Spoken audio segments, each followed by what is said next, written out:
নমস্কার বন্ধুরা, আশা করি সবাই খুব ভালো আছো। আজ আমি খুবই কমন ও সুস্বাদু একটি রান্না আলুর দম বানাবো। এটি রুটি, লুচি বা পরোটার সাথে দারুণ যায়।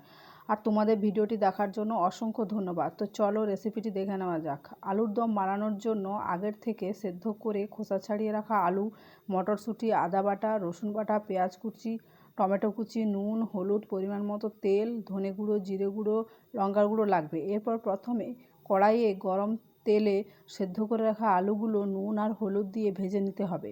তারপর তেলের মধ্যে পেঁয়াজ কুচি দিয়ে লাল করে ভেজে নেওয়ার পর তাতে আদা বাটা, রসুন বাটা দিয়ে একটু নেড়ে নিতে হবে। এরপর পেঁয়াজ কুচির সাথে ওই টমেটো কুচিগুলোকে দিয়ে একটু নেড়ে নেওয়ার পর যাতে মশলা না লেগে যায় তার জন্য সামান্য পরিমাণে জল দিতে হবে। তারপর তার মধ্যে মটরশুঁটি দিয়ে দিতে হবে।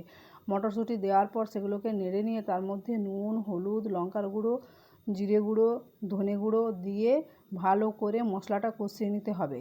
মশলা কষানোর পর তাতে সামান্য পরিমাণে একটু জল দিয়ে ভেজে রাখা আলুগুলোকে দিয়ে ভালো করে নেড়ে চেড়ে কষিয়ে পরিমাণ মতো জল দিয়ে ফুটিয়ে নিতে হবে। তারপর গ্রেভি হয়ে গেলে নামিয়ে নিতে হবে। ব্যাস তৈরি আমাদের আলুর দমের recipe. Thank you for watching.